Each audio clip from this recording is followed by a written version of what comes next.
You're listening to the Fully Occupied Show, presented by Occupier.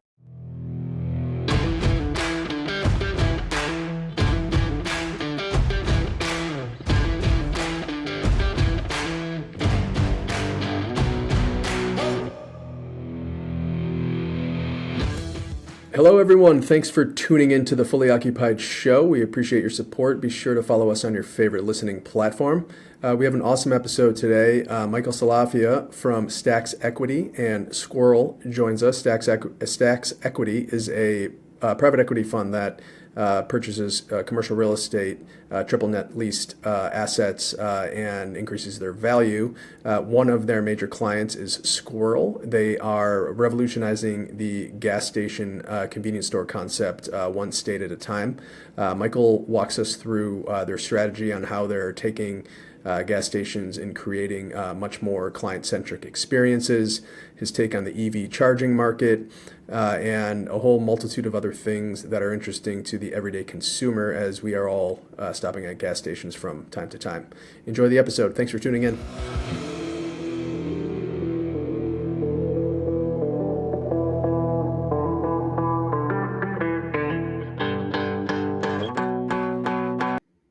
Hey, Michael, welcome to the Fully Occupied Show. Thanks for joining us. Hey, Matt, thanks for having me on. It's a pleasure. Cool. It's great to meet you. Doing some background on your various business ventures. I wouldn't do it justice to try to explain all the cool stuff you have going on. So why don't you give yourself an intro for the audience here? Yeah, absolutely. So my name's Michael Salafia. I'm the managing partner at STAX Equity and STAX Ventures. We're a private equity firm based in Miami Beach, Florida. We specialize in commercial real estate investment.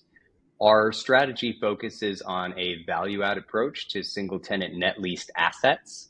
Basically, we look for properties that have underperforming management but strong real estate fundamentals. We acquire these properties, renovate them, install a new tenant and operator, and increase the EBITDA and store performance. Our largest client is actually called Squirrel. Squirrel is the fastest growing independent operator of gas stations and convenience stores in the United States right now. I'm actually the head of real estate for Squirrel, and the CEO of Squirrel is a partner in the private equity fund. Cool. Let's break that down a little bit. So let's talk about the real estate business. So your strategy is to basically find underperforming assets, turn them around. Are you focused specifically on the retail sector, or is it any sort of net leased asset? Yeah, very focused on retail. It could be any sort of net lease asset. We've been doing a lot of peripheral in the energy structure. So even something like a billboard is technically a piece of net leased real estate.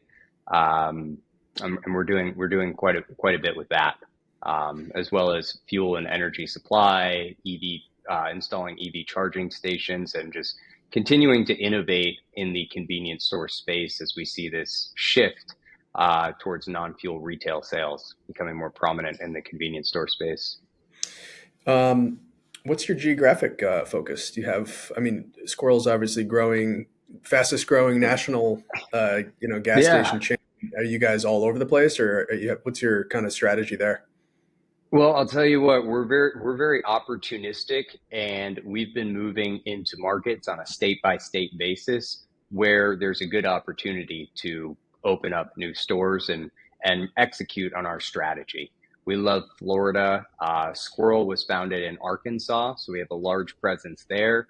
And we really focus on the states where we're seeing high growth rate, driven by economic fundamentals, right? I really care about job creation and why the population is growing more than just non-sustainable trends.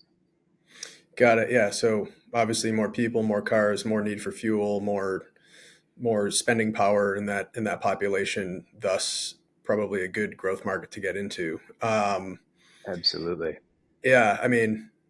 I got two young kids and I drive a lot, so I could name all the things that I love about convenience stores and all the things I hate about them. What are some of the things that you see in like some of the most like underperforming stores that you guys turn around? It's interesting. Part of the fundamentals for Squirrel came from my partner, Blake. his wife and him have 4 daughters, right? So when his wife's driving around, she's very particular about which convenience stores or gas stations she could stop at. They need to have a clean restroom and be family friendly inside. So that's like a core principle at Squirrel, that all of our stores are family friendly and have immaculately clean restrooms. We even, if you look on social media, you can see we put bidets in some of the stores, and that's always a big Fancy. hit people get. Yeah, it's very funny. It's very funny. But truly, it's about creating a safe place for people to stop and fill up. Um, a nice, well-lit environment, right? Where challenges with some convenience stores, and a lot of them that we acquire, they've become run down. They don't have adequate security. They're not well lit. There's paraphernalia being sold inside of the store. We don't do that. We do the opposite.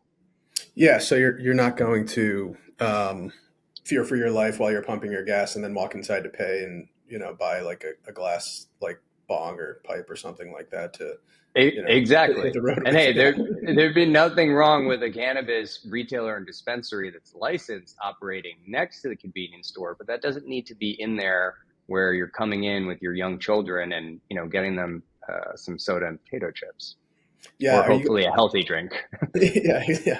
Yeah, like a prime is what the kids like these days. Are you Yes. are you guys usually the only tenant in the space? Are you co-tenanting with certain other retailers, or is there a partnership All the strategy there? time. All Yeah. of the time.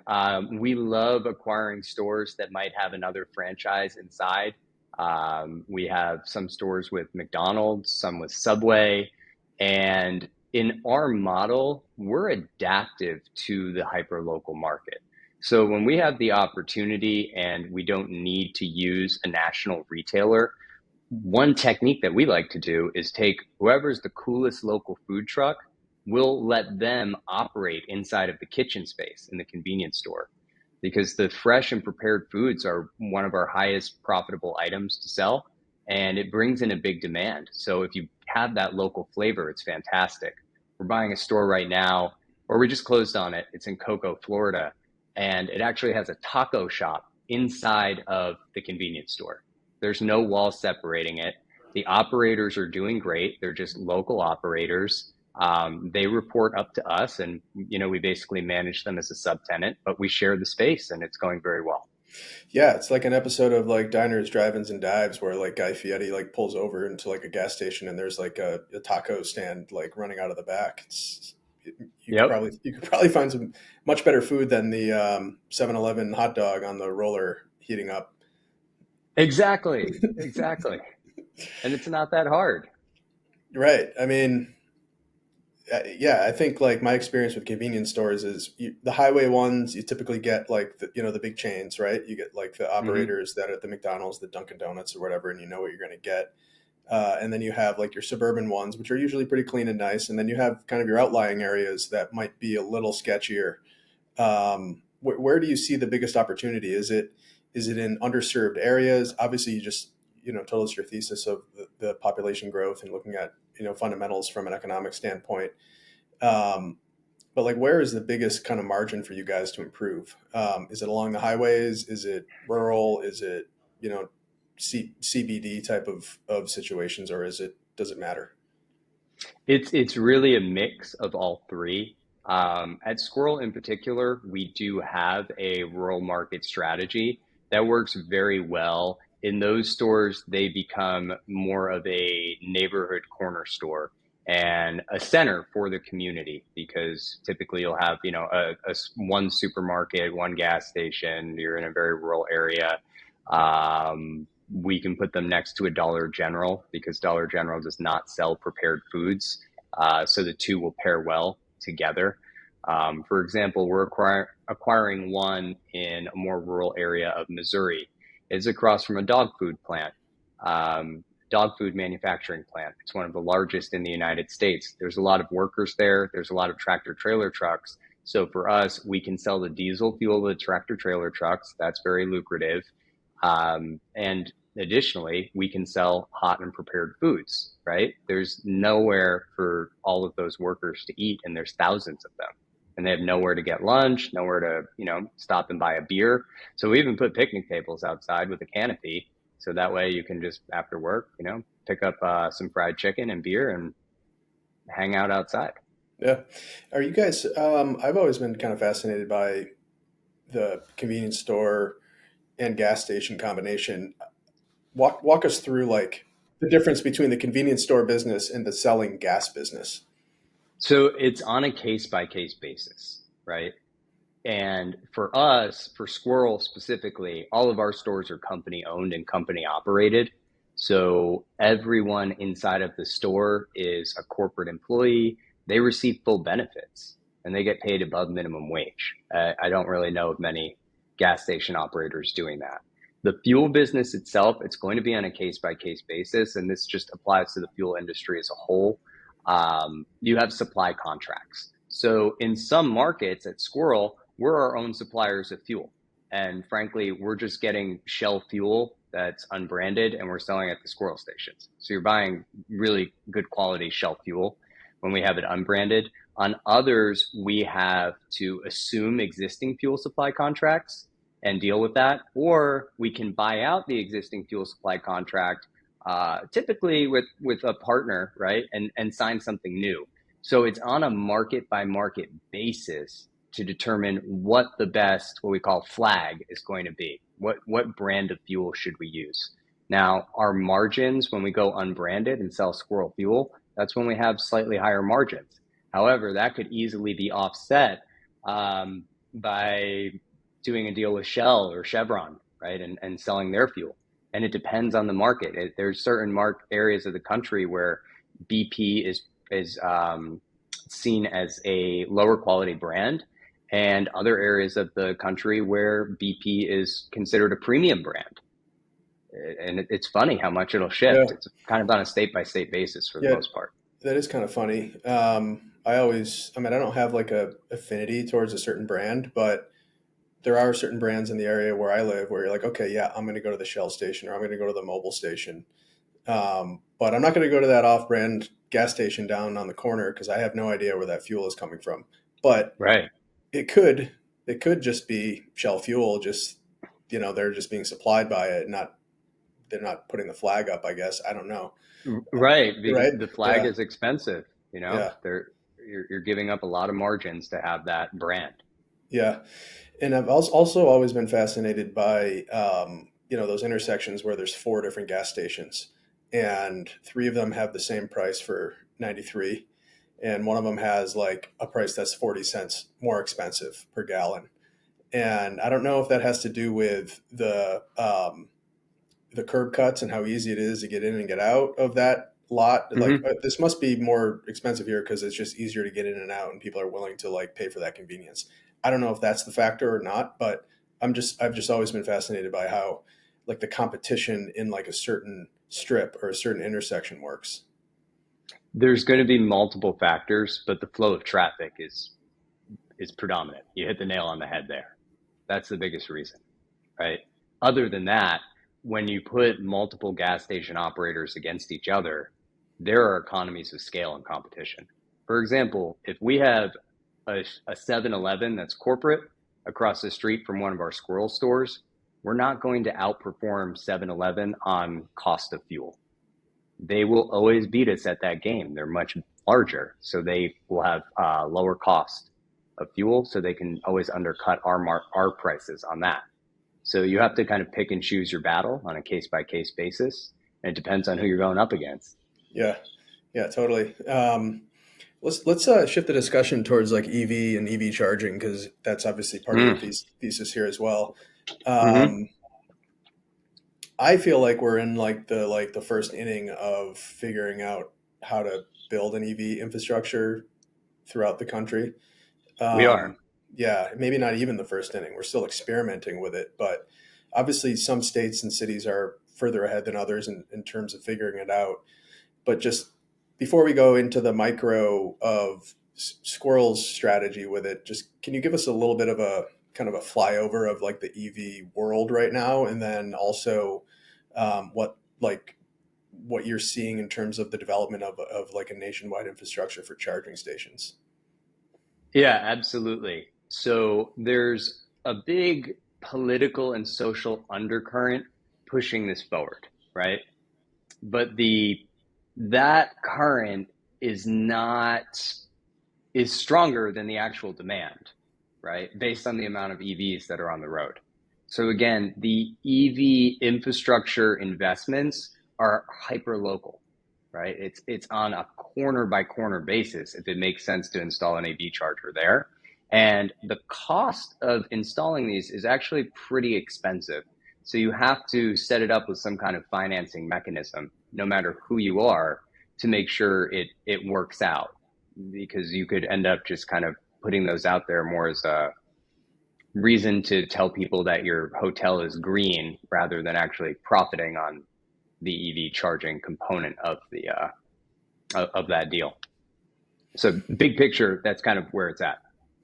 Right. So it's until there's more demand for it, it will be a kind of high cost way of installing these things. And I would imagine, I'm not an expert in it, but there's probably multiple different ways you can structure those investments, right? You could buy it outright, Yeah. install it, own it, and operate it. You could hire a third party to install it and operate it. Mm-hmm. Who makes money off the electricity, I guess? What are those different models for EV charging stations? In an ideal world, and you'll hear other operators pitch this, we're going to put solar panels on top of the convenience store. We're going to put solar panels on top of the fuel canopy, create a storage device, like a giant battery essentially to store the energy. And we will sell the solar energy through these EV charging outlets and even sell any excess energy back to the grid. That sounds great in theory, okay? In practicality, unless you have data to show me that there's a substantial amount of EV traffic and we can profit from doing that level of capital expenditure on solar panels and battery chargers, I'm not going to make that investment. That play is not for me. If we want to get specific, okay, in Florida, FPL, that's the main electricity utility provider in Florida.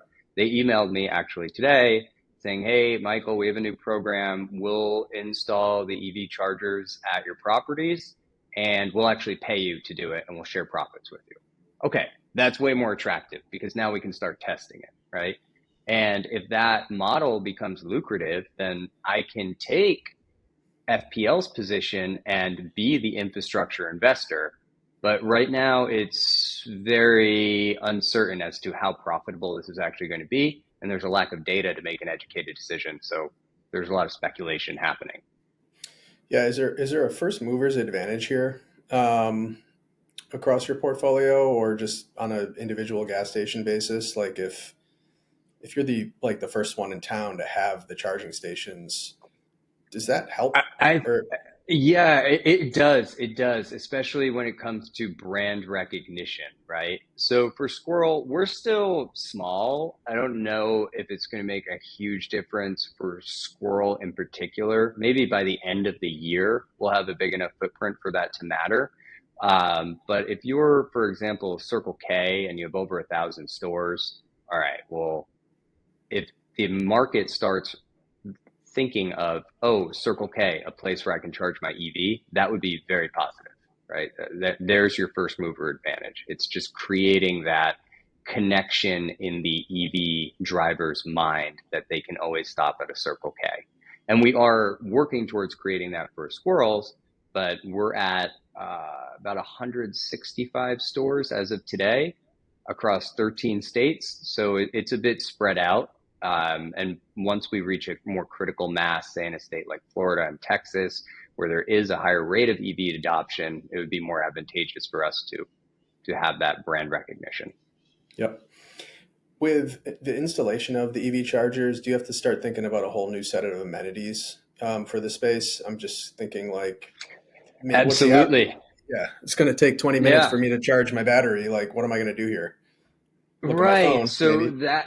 yeah, and that's been the transition, right? How do you bring experiential retail into the convenience store space? So take a step back. The entire notion of a convenience store is that it's supposed to be fast and convenient. You can get In and in and out. out as quickly Yeah. as possible, right? So let's say average time in store is 2 to 3 minutes. All of a sudden we have an EV charger guy is at 10 to 15 minutes while the EV charging happens. What can we do to improve that experience? So we're looking at many different avenues, creating space for cafe style seating inside of the store, offering free Wi-Fi, again, having clean, reliable restrooms, improving the coffee service. Very specifically with coffee, we partner with local roasters, right, and bring in their beans. So we don't have a full Starbucks inside, but we have good quality coffee that's being offered, not just the typical gas station coffee that's, not very good. And again, it's on a hyper local basis. The demand has to be there from the customers, but we're all about elevating the customer experience inside of the convenience store, keeping them in the store longer. And there's a few other avenues of that. And I'd be happy to elaborate and give more examples. No, that makes total sense. I think just having Wi-Fi, clean restroom, and a place to sit down and, I don't know, either plug in, do some work on your laptop, or scroll on your phone, or have a good cup of coffee, that goes a long way with people saying, I want to stop there versus there. Just one pet peeve of mine from my extensive convenience store experience over the years is how come convenience stores haven't figured out an express scratch ticket line yet? I know. I wasn't sure if we could talk about the scratch tickets, but that's another huge driver for us, right? It's literally people want to be able to buy a bunch of scratch tickets, sit down and do that. And when you have this checkout register with somebody buying scratch tickets and someone who just needs to pay and leave, Yeah. it's very frustrating for the customer that needs to pay and leave. So at Squirrel, all of our employees are trained on how to handle that. Why? Because we're different in the market and we're competing based on our quality of service. That's our key differentiator of Squirrel. When you come into a Squirrel, you're greeted with the highest level of service quality, greeted with a smile. Yeah. Everything's well Yeah. lit. There's no nothing. drop tile ceilings. We finished the ceilings, make them all Wow. nice. We have recessed lighting like you have in your house. It looks nice inside. You don't feel like you're in a sketchy gas station. Yeah. Do you have I think one place that I've grown to love over the years is Wawa's, because they have they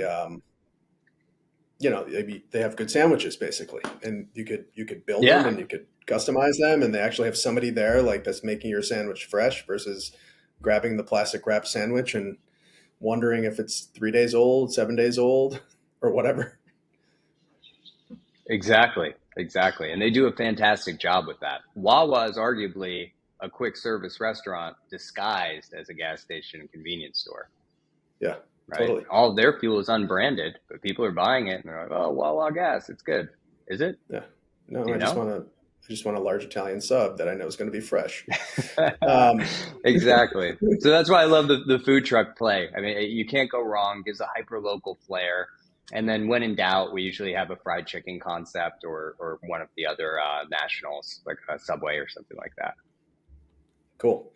Is there anything else about STAX or Squirrel that you'd want our audience to know? Our STAX Ventures Fund 1 is open still.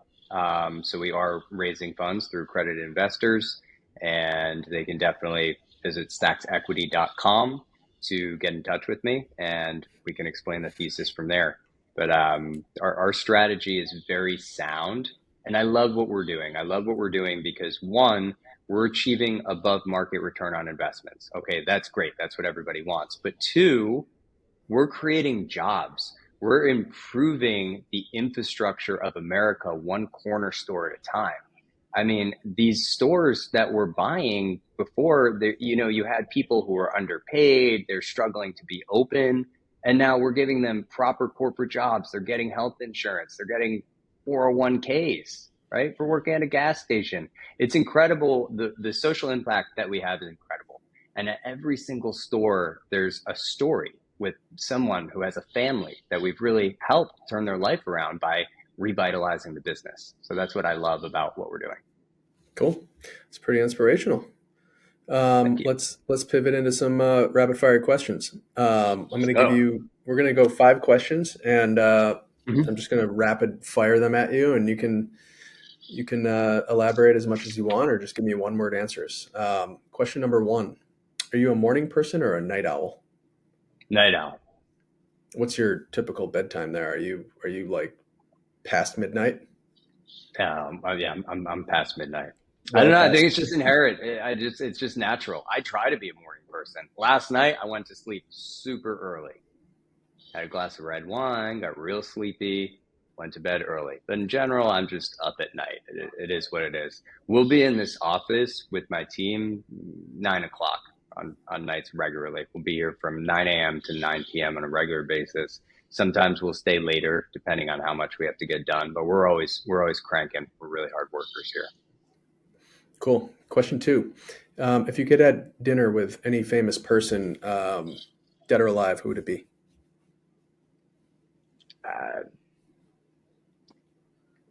I'd have dinner with dead Albert Einstein, alive Drake. Nice. Hip hop fan, or just a big Drake guy? Huge hip hop fan.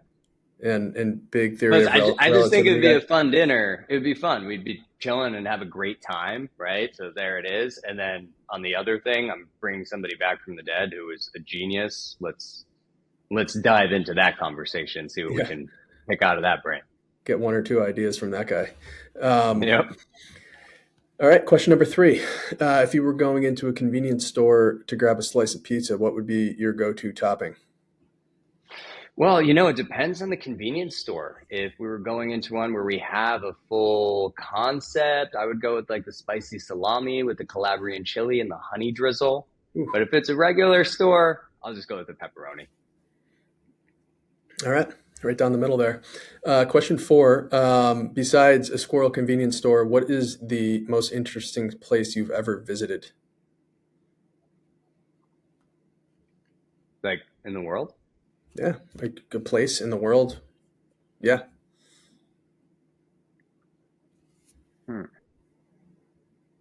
Maybe you haven't been there yet. Who knows? I don't know. Manhattan. It's pretty interesting. There. It's a mesmerizing, amazing world, and I've traveled all over the world. Cool.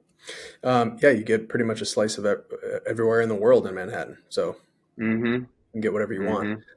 The energy is incredible. Unbeatable. All right. Well, it's been awesome having you on the show. There's one final question that we ask everybody. Like, who are 1 or 2 people you think would be interesting guests for us to host? Interesting question. I would love for you to interview Blake Smith, CEO and founder of Squirrel, also my partner. So I'll give that plug. Unconnected to me, I'm going to make a recommendation for Elon Musk to join you on the show, because I think your show is fantastic and he could offer a lot to your audience. And he's got to support the local producers, Yeah, I love it. I'm sure he'll out duel me, maybe intellectually, but I think I could stay with him. Yeah. Well, Michael, it's been great having you on the show. If people wanted to find out more about Squirrel or STAX, or just reach out to you, how would they do that?